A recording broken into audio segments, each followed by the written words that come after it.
ఈ రోజు ఒక మంచి టాపిక్ తో నేను ముందుకు వచ్చేసానండి. అదేంటంటే మార్వాడీలు సిరి సంపదలతో తొలతూగడానికి వాళ్ళు పాటించే ముఖ్యమైన రహస్య విషయాలు ఏంటి అనే విషయమే ఈ రోజు వీడియో అనమాట. మార్వాడీలు అనగానే మనకు వెంటనే గుర్తొచ్చేది ఏంటంటే బంగారం షాపులు.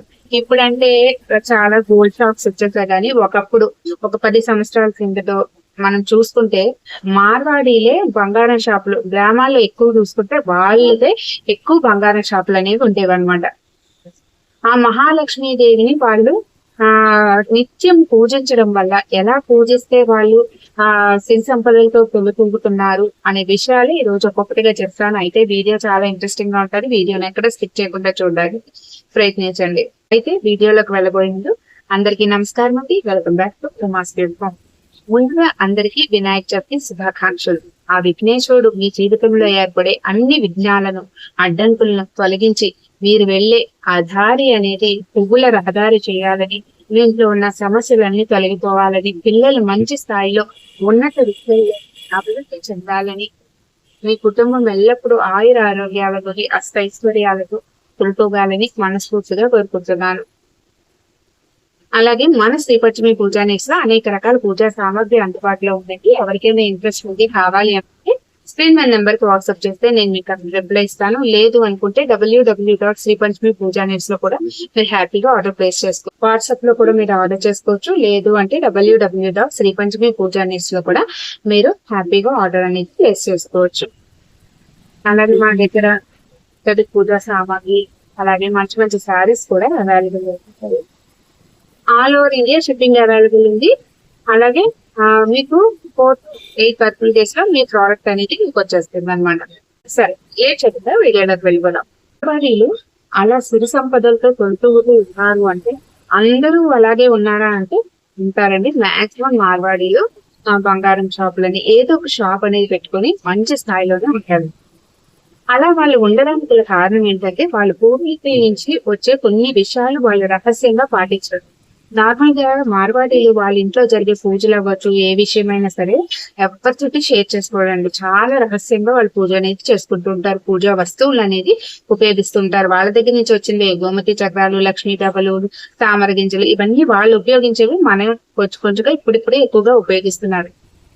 అయితే అలా మార్వాడీల యొక్క పూర్వీకులు పాటించే పద్ధతిని వాళ్ళు ఎలా ఆచరిస్తున్నారు ఇప్పటికీ అనే విషయం ఇప్పుడు తెలుసుకుందాం.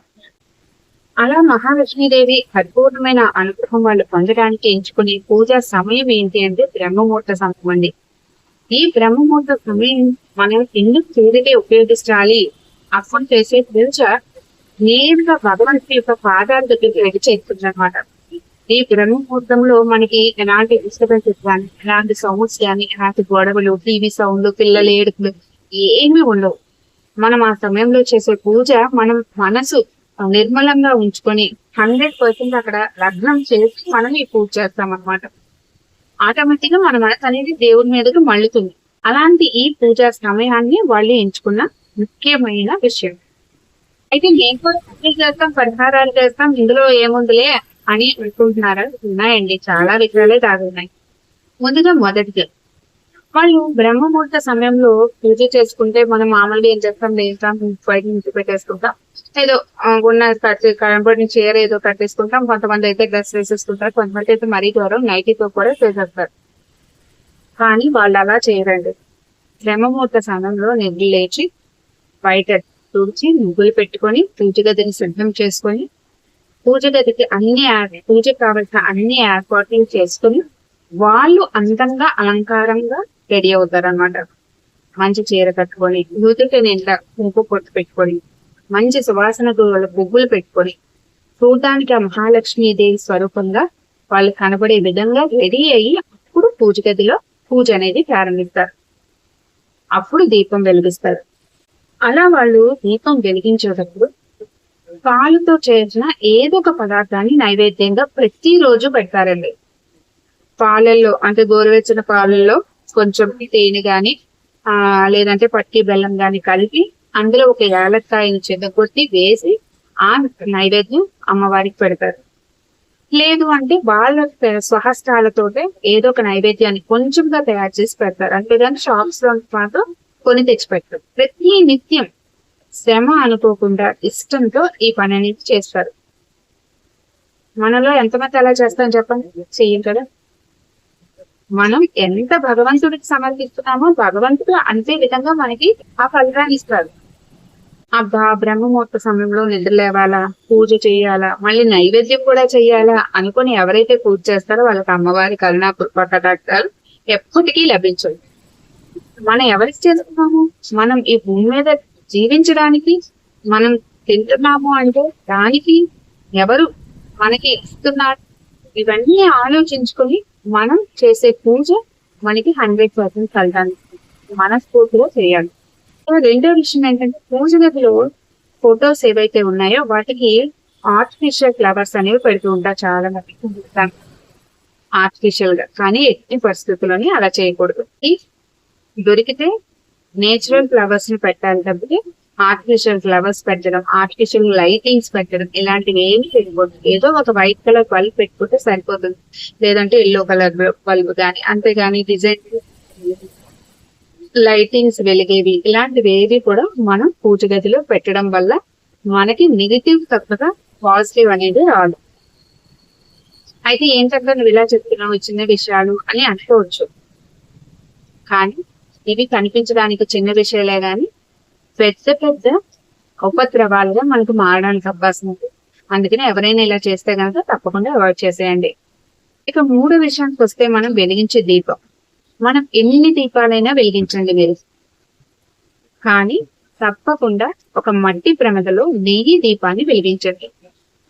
మీరు ఇత్తడి వెలిగిస్తారా, రాగి వెలిగిస్తారా, వెండి వెలిగిస్తారా, బంగారం వెలిగిస్తారా, ఎన్ని వెలిగించినా ఒక మట్టి ప్రమిదలో నెయ్యి వేసి ఒత్తులు వేసి దీపాన్ని తప్పనిసరిగా బ్రహ్మముహూర్తంలో ఒక్కటైనా వెలిగించాలి. ఎందుకు అంటే నెయ్యి అనేది మహాలక్ష్మీదేవి నివసించే స్థానం. ఆ మహాలక్ష్మికి ఎంతో ప్రీతికరమైనది నెయ్యి, ఆవు నెయ్యి మెయిన్గా. ఆ ఆవు నెయ్యితో దీపారాధన తప్పనిసరిగా చేయాలి. ఇంకా కొంతమంది చేసే పొరపాటు ఏంటంటే కుంకుమతో అర్చన చేస్తాం. మనం లక్ష్మీదేవికి అవ్వచ్చు, అమ్మవారికి ఎవరికైనా కుంకుమతో అర్చన చేస్తాం. వాళ్ళు చేసే పొరపాటు ఏంటంటే పక్కన డబ్బా పెట్టుకొని ఓం ఓం ప్రకృతి నమః, ఓం వికృతి నమః అని చేసేసుకుంటారు. అలా ఎప్పుడు చేయకూడదు. మనం ఈ 3 వేలు ఉపయోగించి కుంకుమని తీసుకొని అమ్మవారి ఎదురుగా ఓం ప్రకృతి నమః అని చెప్పి ఒక గిన్నెలో వేయండి. ఓం వికృతి నమః అని చెప్పి గిన్నెలో వేయండి. అమ్మవారికి చూపించి అప్పుడు గిన్నెలో వేయండి, లేదంటే ప్లేట్ లో వేయండి, లేదంటే తమలపాకులో వేయండి. అలాగే పువ్వులతో అర్చన చేసిన అమ్మవారికి కానీ భగవంతుడికి ఏ దేవుణ్ణి మీరు పూజిస్తున్నారో ఆ దేవుడికి చూపించి అక్కడ వేయండి. అంతేగాని పక్కన పెట్టుకొని చదువుకుంటూ ఏదో వేసేస్తున్నాం కదా అని వేయక. మనం చేసే పూజ మనం 100% మన పూర్తి మనసుతో చేయాలి. ఈ తప్పు కూడా ఎవరైనా చేస్తే కొంచెం సర్దిద్దుకోండి. 4వ విషయం ఏంటంటే బ్రహ్మముహూర్తంలో ముఖ్యంగా శుక్రవారం రోజు అమ్మవారికి ఎంతో ప్రీతికరమైన రోజు మహాలక్ష్మి ఆరాధనకి. అలాంటి అమ్మవారికి వాళ్ళు కలశ ఆరాధన చేస్తారు ప్రతి శుక్రవారం. అంటే ఒక కలశాన్ని తీసుకొని చక్కగా పసుపు కుంకుమలతో అలంకరించి అందులో శుద్ధమైన జలాన్ని వేసి కొంచెం పసుపు కుంకుమ అక్షింతలు వేసేసి దాని మీద కొబ్బరికాయని పెడతాం. మనం మామూలుగా ఎలాంటి కొబ్బరికాయ పెడతాం? పీచు తీసేసి ఏదో చిన్న పిలక ఉండేలా ఉంచేసి మనం ఆ కొబ్బరికాయని పెట్టి దాని మీద పూజ అనేది చేస్తాం. కానీ వాళ్ళు అలా కాదు, పీచు తీయని పూర్తి కొబ్బరికాయ ఉంటుంది కదా, ఆ కొబ్బరికాయని దాని మీద పెట్టి పూజ చేస్తారు. అలాగే ఒక తెలుపు రంగు దారాన్ని పసుపు రాసి ఆ పసుపుకి పసుపు కొమ్మును ఒకటి కట్టి దాన్ని కలసానికి కట్టి ఆ కొబ్బరి మీద వాళ్ళు చున్నరి అంటారు, రెడ్ కలర్ క్లాత్ అది వేస్తారు. లేదు అంటే ఎరుపు రంగు బ్లౌజ్ పీస్ అయినా దాన్ని వేసి పూజ అనేది చేస్తారు. తప్పకుండా పాలతో తయారు చేసిన ఏదో ఒక నైవేద్యాన్ని ప్రతి శుక్రవారం ఈ పూజ విధానాన్ని వాళ్ళు పాటిస్తారు. అలాగే ఆ రోజు నాణ్యాలతో ₹1 నాణ్యాలతో కనుక మన అమ్మవారికి అర్చన చేసేటప్పుడు ఆ శబ్దం వస్తుంది చూసారో గిన్నెలో వేసినప్పుడు, ఆ శబ్దానికి అమ్మవారు తప్పకుండా పరిగెత్తుకొని వస్తారండి. అందుకని బ్రహ్మముహూర్త సమయంలో శుక్రవారం రోజు ₹1 నాణ్యాలతో పూజ చేయడం అనేది చాలా చాలా మంచి విశేషమైన ఒక పూజా విధానం. ఇంకా 5వ విషయం ఏంటంటే మనం అమ్మవారికి ఎందుకు ఆ మహాలక్ష్మీదేవి అనుగ్రహం కోసం పూజ చేస్తాం? మన ఆర్థిక ఇబ్బందులు ఆర్థిక ఇబ్బందులు తొలగాలని, అధిక రాబడి రావాలని, అప్పుల సమస్యలు తీరిపోవాలని, దాని రాబడి పెరగాలని చేస్తూ ఉంటాం. అందుకని 5వ విషయం ఏంటంటే, ఈ బ్రహ్మముహూర్త సమయంలో మీరు డబ్బులు దాచుకునే పెట్టె ఏదైతే ఉందో ఆ పెట్టెలో ₹1 నాణాన్ని మాత్రం ఉంచి మిగతా డబ్బుల్ని ఒక ఇత్తడి గాని, వెండి గాని పళ్ళెంలో, లేదు అంటే గ్లాస్ దాంట్లో అయినా పెట్టి దాని మీద క్లాత్ వేసి అమ్మవారి ముందు అనేది పెట్టండి. బ్రహ్మముహూర్త సమయంలో శుక్రవారం రోజు చేసే పూజలు ఇలా పెట్టడం వల్ల అమ్మవారి పరిపూర్ణమైన అనుగ్రహం మనకు లభిస్తుంది. అలాగే తప్పకుండా శుక్రవారం ఏ రోజైనా సరే పర్వాలేదు, కానీ ముఖ్యంగా శుక్రవారం రోజు గోమాతకి ఏదైనా ఆహారాన్ని పెట్టడం కూడా చాలా చాలా మంచిది. అయితే ఈ పూజలన్నీ చేసాం. ఇప్పుడు నేను చెప్పే విషయాలన్నీ పాటిస్తూ వస్తున్నారు. మీ జీవితంలో ఏదో ఒక విధంగా ఆదాయం అనేది పెరిగిందో, డబ్బు విషయంలో ఏదో కొంచెం అభివృద్ధి అనేది కనిపించింది. వెంటనే ఆడవారి నోట్లో ఆవుగింజ కూడా నానదు అనడానికి చాలా మంది ఆడవారు ముఖ్య ఉదాహరణనే చెప్పొచ్చు. గోప్యత అనేది ఉండదు. వెంటనే ఆ ఆతృత, ఆ ఆనందం ఎవరికైనా షేర్ చేసేసుకోవాలి. వెంటనే పక్కింటోళ్ళతో, ఎదుటోళ్ళతోటో, లేదంటే ఫోన్ చేసి బంధువులతోటో వెంటనే చెప్పేయాలి. నేను ఇలా చేశాను, నాకు ఈ పూజ చేయడం వల్ల మా ఇంట్లో ఆర్థిక ఇబ్బందులు తొలగాయి, డబ్బు బాగా వస్తుంది అని ఆనందంగా చెప్పేస్తారు. అలా ఎట్టి పరిస్థితుల్లోని చెప్పకండి. ఆ ఆనందాన్ని కొన్ని రోజులు మీ మనసులో ఉంచుకోండి. నిదానంగా ప్రశాంతంగా పూజను అనేది కంటిన్యూ చేయండి. డబ్బు పెరిగితే మీకే మంచిది కదా, అది అందరికీ చెప్పుకోవాల్సిన అవసరం లేదు. ముఖ్యంగా డబ్బు పరమైన విషయాలు అస్సలు చెప్పకూడదు. మన ఇతరులతో చెప్పకూడని 7 విషయాలు ఏంటి అనే విషయం ఆల్రెడీ వీడియో చేసి పెట్టున్నాను. ఎవరైనా చూడకపోతే కొత్తగా పెళ్ళైన వాళ్ళు అవ్వచ్చు, లేదు అంటే అందరూ మనవారేలే అని అనుకునే వారు అవ్వచ్చు, ఎవరైనా సరే ఆ విషయాలు తప్పకుండా తెలుసుకొని పాటించడానికి ప్రయత్నించండి. అందుకని ఈ పూజా విధానాన్ని పాటించండి. తప్పకుండా మార్వాడీలు ఏ విధంగా అయితే సిరి సంపదలతో తొలతూగుతున్నారో మీ జీవితంలో కూడా ధనరాబడి పెరిగి ఆర్థిక ఇబ్బందులు తొలగి ఆ మహాలక్ష్మీదేవి అనుగ్రహం పరిపూర్ణంగా లభిస్తుంది. అదండి మార్వాడీలు పాటించే 5 సులభమైన పూజా విషయాలు. నచ్చితే పాటించండి. అక్క చెప్పింది కదా, ఇవి పాటిస్తే మార్వాడీలాగా సిరి సంపదలతో ఉంటాము అని చెప్పి ఖాళీగా కూర్చోకూడదండి. మనం మానవ ప్రయత్నం మనం చేయాలి. మనం కష్టపడే పని కష్టపడి చేయాలి. దానికి భగవంతుడి యొక్క అనుగ్రహం లభించి మన జీవితం అనేది పూలబాట అవుతుంది అనమాట. మళ్ళీ ఇంకొక మంచి వీడియోతో, మీ అందరికీ యూస్ఫుల్ అయ్యే వీడియోతో మీ ముందుకు వస్తాను. నేను మీ ఉమా.